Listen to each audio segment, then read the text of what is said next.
Ini mungkin pastor hanya ceritakan secara ringkas sebelum menghuraikan beberapa poin utama untuk pembelajaran kita bersama. Ya, untuk introduksi dalam bab ini sudah sampai bab ke-11. Maksudnya sudah sampai pertengahan kitab Injil Yohanes. Injil Yohanes keseluruhan mempunyai berapa bab kamu rasa? Kalau saya tidak silap sampai bab yang ke-21.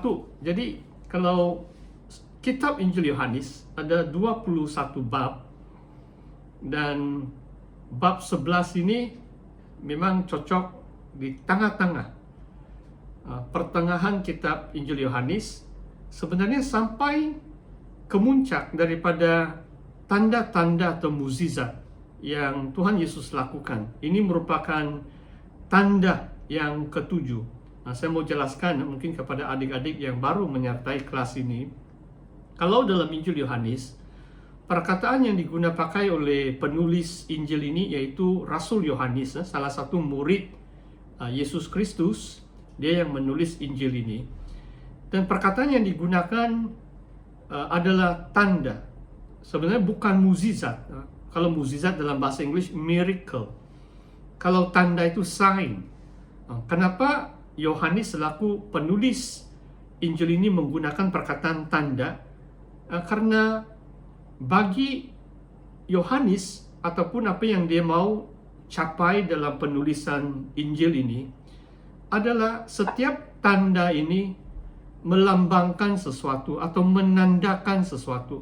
Sebagai contoh, mungkin yang paling senang itu macam kalau kita ikut jalan kemana-mana, macam ada tanda itu panah, memberi macam petunjuk ke suatu tujuan, ke sesuatu destinasi. Itu macam tanda. Kalau dalam Injil Yohanes ini, tanda ini menandakan identiti atau siapakah Yesus Kristus sebenarnya.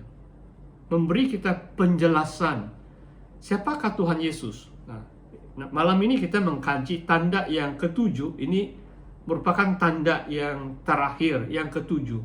Dalam Injil Yohanes, Yesus hanya melakukan 7 tanda-tanda.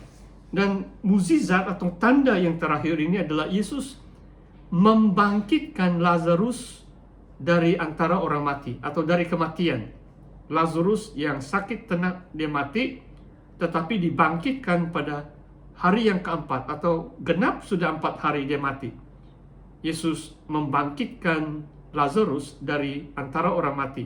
Apa yang dimaksudkan sebagai tanda kebangkitan ini adalah menandakan atau melambangkan, menunjukkan kepada para pembaca atau sekarang saudara dan saya, menandakan bahwa sesungguhnya Yesus adalah kebangkitan dan hidup.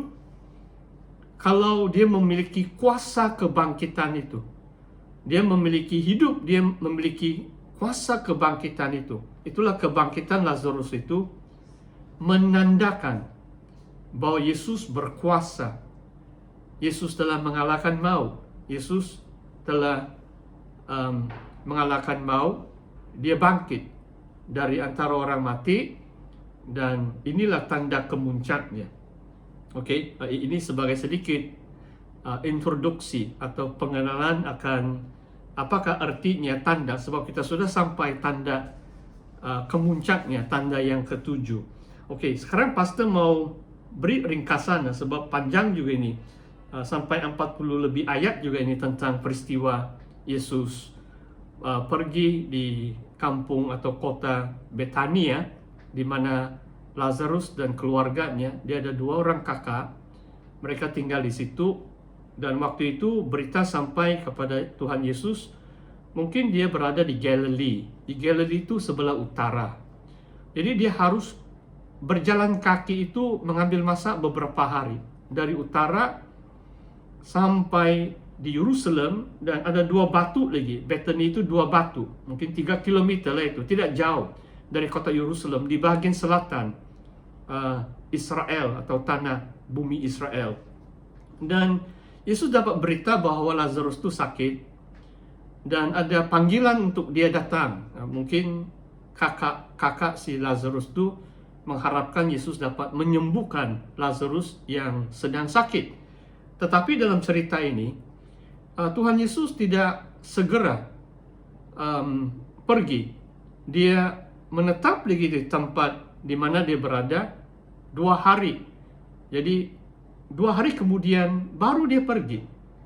Bila Tuhan Yesus sampai ke Betania, menurut cerita ini, sudah 4 hari Lazarus sudah dikuburkan ataupun dimakamkan. Dan, kalau biasanya orang Yahudi itu di gua batu. Kalau orang yang berada, nampaknya keluarga Lazarus ini mereka ada kekuatan ekonomi. Jadi Lazarus dikebumikan di sebuah gua batu. Jadi ada batu yang pintu kuburan itu cara orang Yahudi waktu itu. Tapi pastor mau ceritakan, Yesus bersama murid-muridnya pergi di Betania, tempat keluarga Lazarus, dan di situ ramai sudah orang Yahudi datang dari Yerusalem untuk menziarahi keluarga atau Marta dan Maria, kedua kakak, supaya memberi penghiburan lah, sebab adik mereka sudah meninggal. Ramai orang berada di situ waktu Yesus sampai di rumah Lazarus. Dan dalam perjalanan pun, waktu Marta dan Maria berada di rumah, mungkin mereka dengar Yesus dalam perjalanan mau dekat sudah sampai di rumah. Marta terus pergi. Itulah, pastor hanya ringkaskan cerita, kamu boleh baca itu teks firman Tuhan. Dan dia terus bertanya. Dan saya mau mungkin membaca sekarang. Coba kamu lihat ayat 20. Yohanes 11 ayat 20. Ketika Marta mendengar bahwa Yesus datang, ia pergi mendapatkannya, tetapi Maria tinggal di rumah. Maka kata Marta kepada Yesus, "Tuhan, sekiranya Engkau ada di sini, saudaraku pasti tidak mati. Tetapi sekarang pun aku tahu bahwa Allah akan memberikan kepadamu segala sesuatu yang engkau minta kepadanya." Jadi itu bicara Marta. Ini mungkin yang sulung. Marta, adik perempuannya Maria, dan adik lelaki dia yang meninggal itu si Lazarus. Dan dia secara mungkin perasaan yang hibah, sebab baru juga adik dia meninggal.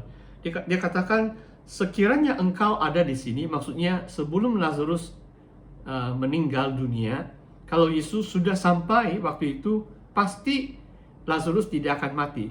Maksudnya dia percaya kuasa penyembuhan yang ada pada Yesus. Sebab ini tanda yang ketujuh, memang keluarga ini sudah kenal dengan Tuhan Yesus, dan mungkin pernah dengar beberapa tanda-tanda atau mukjizat, termasuk kesembuhan orang yang lumpuh, bab yang kelima. Nanti bab 9, Tuhan Yesus mencelikkan mata orang yang buta sejak lahir.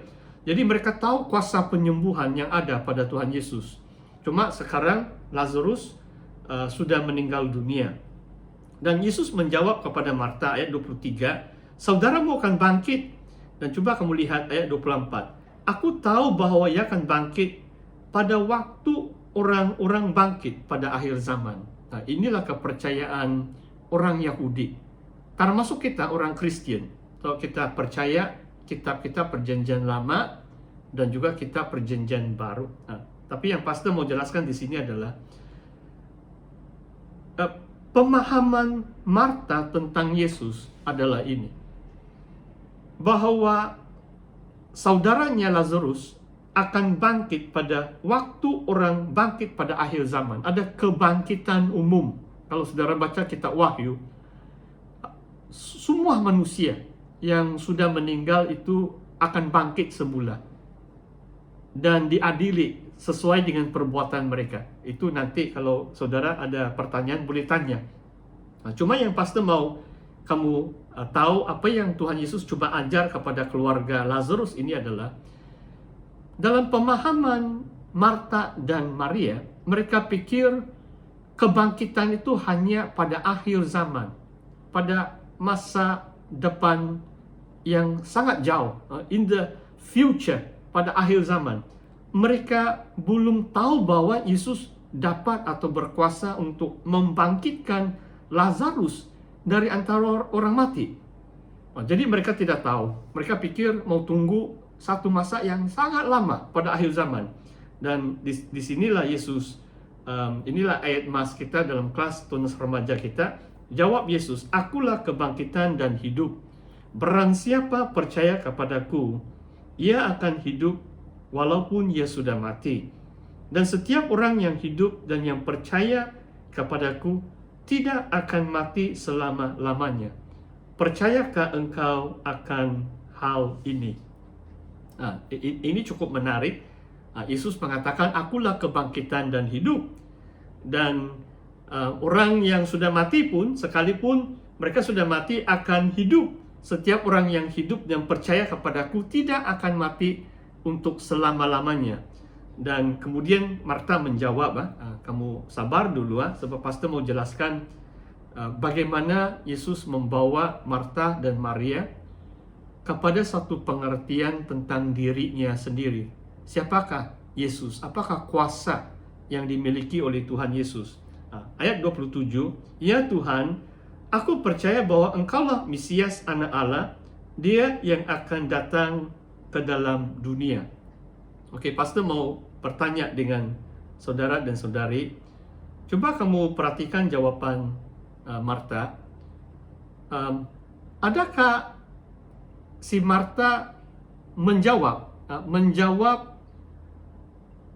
soalan yang ditanya oleh Yesus, oleh Tuhan Yesus? Kan? Sebab jawaban dia agak lain. Tuhan tanya, orang yang mati pun akan hidup, orang yang hidup dan percaya kepadaku tidak akan mati selama-lamanya. Tetapi jawaban Marta itu, "Aku percaya engkaulah Mesias Anak Allah yang akan datang ke dalam dunia." Kamu boleh ikut soalan pastor? Soalan pastor adalah, adakah Marta menjawab soalan atau apa yang Yesus coba jelaskan kepadanya? Coba kamu beri sedikit respon. Coba kamu beri respon. Bagaimana? Kamu dapat ikut kayak ini? Sebab memang itulah kamu perlu baca teks. Ya, dia menjawab itu. Tapi sebenarnya dia belum memahami. Marta belum. Terima kasih ya Christiansen, kamu berusaha respon dengan pertanyaan pastor. Sebenarnya tadi dikatakan adik dia akan bangkit akhir zaman. Sekarang dia bilang, "Saya percaya engkau adalah Mesias." Tapi langsung dia belum tahu Yesus adalah kebangkitan dan hidup. Apa yang Tuhan Yesus mau Marta percaya adalah saat itu, waktu itu juga dia dapat membangkitkan Lazarus dari antara orang mati. Marta tidak perlu tunggu sampai akhir zaman. Kenapa? Sebab berdiri di hadapan Marta waktu itu adalah Yesus yang adalah kebangkitan dan hidup. Yesus ada, hadir waktu itu. Dia boleh membangkitkan Lazarus waktu itu juga, bukan mau tunggu sampai akhir zaman. Jadi saya harap saudara dan saudari boleh memahami poin ini. Oke, mungkin pastor beri sedikit penerapan supaya kamu faham. Sebab kalau secara teori firman Tuhan nanti mungkin susah kamu mau faham. Kadang-kadang kita pikir macam kita percaya Tuhan kan. Oh ya, satu hari kita masuk surga. Kita bersama Tuhan di surga. Tetapi bagaimana hubungan kita dengan Tuhan sekarang? Adakah kita percaya Tuhan Yesus boleh membantu kita saat ini? Ini pertanyaan Tuhan Yesus kepada Marta. "Aku adalah kebangkitan dan hidup. Percayakah kamu ini? Adikmu akan bangkit." Dia pikir lain hari akhir zaman. Sama juga sekarang banyak orang Kristen. Mereka menjalankan kehidupan mereka di dunia ini. Mereka pikir, oh satu hari, lama lagi itu, nantilah itu saya masuk kerajaan